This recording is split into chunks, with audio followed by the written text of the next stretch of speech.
Hello Internet, it's me again Andrew, back again with another video. I just want to start this one up with a little bit of housekeeping. So first off, as some of you noticed last Thursday or Friday I think it was, I didn't get a video up in time. I was at my cousin's wedding! Yay! So I want to congratulate my cousin David and his now wife Catherine on their wedding. It was a great time. I had a great time down at the beach, at the resort for the wedding, so that's great. Second thing is, if there is a little bit of buzzing during this video, there is a fly that has managed to get himself into my room and is buzzing about. So I just want to warn of that. I have currently trapped him into the ensuite bathroom, so I'm hoping that he or she will stay in there. Well, now it is time to read chapters 5 and 6 of My Immortal, the fanfiction. Let's see where we go, and it does start out with another author's note. I will read a bit of this one because I did comment on it last time. The author's note reads, "Stop flaming. If you flame, it means you are a prep or a poser. The only reason Dumbledore swore is 'cause he had a head hawk. Okay, and on top of that, he was mad at them for having sex. X. P.S. I'm not updating until I get 5 good replies." So the only reason Dumbledore swore is because he had a headache. Sure. Alright. Let's start with the story. Chapter 5. Dumbledore made Draco and I follow him. He kept shouting at us angrily. "You ludicrous fools! You ludicrous fools!" he shouted. I started to cry tears of blood down my pallid face. Draco comforted me.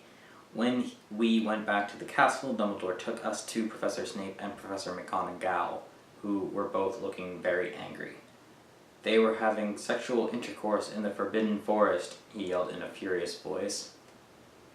"Why did you do such a thing, you mediocre dunces?"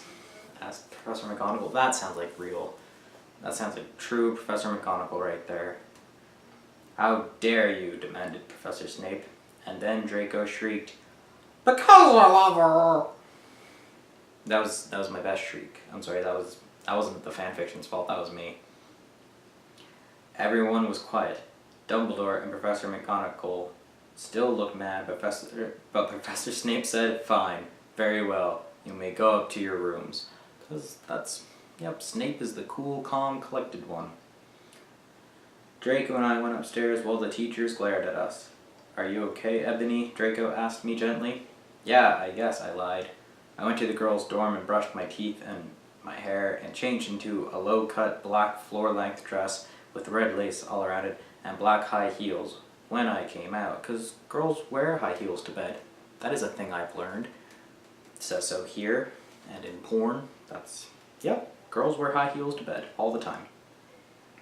Draco was standing in front of the bathroom, and he started to sing "I Just Want to Live" by Good Charlotte. I was so flattered, even though he wasn't supposed to be there.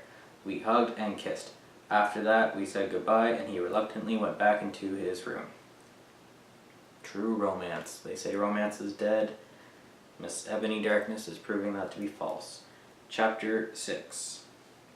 The next day, I woke up in my coffin. I put on my black miniskirt that was all ripped around the end and a matching top with red skulls all over it and high-heeled boots that were black. I put on 2 pairs of skull earrings and 2 crosses in my ears. I spray painted my hair with purple. What? You don't spray paint hair. That's not how that works. In the Great Hall, I ate some Count Chocula cereal. Okay, best part of this fanfiction so far. Count Chocula, most underrated cereal. I know she's using it for the whole haha vampires, but no, seriously. Most cereals you either get marshmallows or chocolate. Count Chocula says, suckers, I'm giving you both. You get the chocolate bits, you get the marshmallows, it's great. Love it. With blood instead of milk. Well, you ruined it. That's not gonna work. And a glass of red blood. See, that's the same as doing milk with a glass of milk, or cereal with a glass of milk. No, you don't do it. You do cereal and a glass of orange juice, because it's the morning time and you need to wake up, and it's got that vitamin C, which is actually going to perk you up better than coffee will. Don't do apple juice, because that's not going to wake you up. And it's going to be too sweet in comparison to the cereal. No, you do orange juice, which is also sweet, but not as sweet. Suddenly, someone bumped into me. All the blood spilled over my top. All of it? So, like, the cereal and the milk? Like, come on. Bastard, I shouted angrily. Well, that's a strong reaction. I regretted saying it when I looked up, because I was looking into the pale white face of a gothic boy with spiky black hair with red streaks in it. I actually don't know who this is. He was wearing so much eyeliner that I was going down his face. And he was wearing black lipstick. I don't know what that means. He didn't have glasses anymore, and now he was wearing red contact lenses, just like Draco's. And there was no scar on his forehead anymore. No, they didn't. He had a manly stubble on his chin. He had a sexy English accent. He looked exactly like Joel Madden. He was so sexy that my body went all hot when I saw him, kind of like an erection, only on the girl, so I didn't get one, you sicko. What? So she got wet? Like, what? I'm so sorry, he said in a shy voice. That's alright. What's your name? I questioned.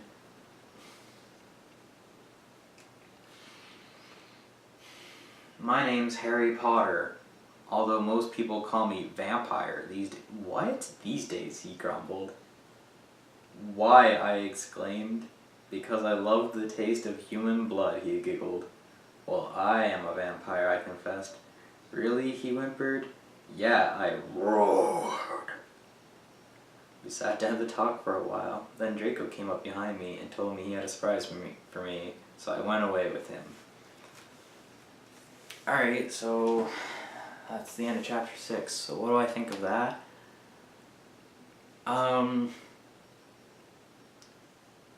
McGonagall's wrong, Snape is wrong, Harry's wrong. Like, what are they?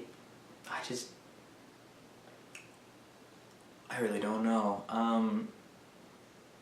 I will say that recently I've heard a theory that this fanfiction may have been made by someone who's actually not a fan of fanfictions themselves and wanted to parody the whole concept of fanfictions. And this is showing me some evidence, because like at least fanfictions usually like try to keep characters like the characters from the from the fiction that they're stealing or borrowing or using similar. So like Harry would still have his scar and not be like that, like not be a shy vampire wannabe guy. Like he would just be Harry. So I'm thinking this one might be faked. Like that's a theory that makes sense to me. Like it seems like something that would happen. I just don't know. This was bad. This is bad. Like, I think this is the worst bit that I've read so far. Just because they're getting all the characters wrong. Like, I don't have a problem with like, oh, it's a fan fiction, but I'm gothic, so I'm gonna make my gothic OC, and then they're gonna like make people gothic through hanging out. Like if it was a gothicification, yeah, of the characters, like if it was, oh, Ebony meets Draco and now Draco becomes a bit more gothish because like he secretly liked Good Charlotte the whole time, fine. Or a Good Charlotte wizard version of Good Charlotte, and that'd be fine. And this upcoming love triangle maybe, where Harry's the same thing but becomes gothicified, like sure. But to make them gothic from the start, where they've never shown any tendencies to be like that, to make Harry a vampire, to, you know, just all that kind of stuff is just weird to me. I don't like it. I'm not a fan. spelling mistakes are whatever for the most part. Like, I don't know. They're bad, but like, I can translate it in my head enough that it makes sense. Sorry, I'm just keeping the screen up because I'm gonna record the next video right after this. But yeah, so it's just like the characterization is the big thing that's getting me. That's all I've got to say so far. Hope you enjoyed the video. Feel free to like, comment, and subscribe down below. Again, also a big thing I want to mention is comment questions for me that you might like, that you guys want my opinions on, because as I've said, when I'm done reading the whole thing of this and Life of Pi, and I'm going to mention this at my next video I record for Life of Pi as well. I'm going to do a big like Q&A. I'm going to like Google some like teacher questions that they ask people about stuff like that, and I'm going to give you guys my opinion on that kind of stuff. But I also want to answer your guys' questions. Maybe you have a question how I feel about a certain character or something that I'm not really talking about in the video that comes up, because maybe I'm saving it for that end video, or maybe I just didn't think you guys would want my opinion on that character. So feel free to like comment questions below, and I will save all of those, or all the ones that I at least have opinions on, and I will mention them at the end of that big long video that I'm going to do at the very end. But yeah, so feel free to please like, comment, and subscribe to continue seeing more videos of how I react to later stuff in the series, because I hear this fanfiction only gets worse. So you'll get to see me react to, I don't know, what else is gonna happen? Like, when I meet vampire hybrid Lupin, who's both a vampire and a werewolf, call him that now. Call him that, and call him that Ebony and Draco share emotions. Those are my 2 predictions so far.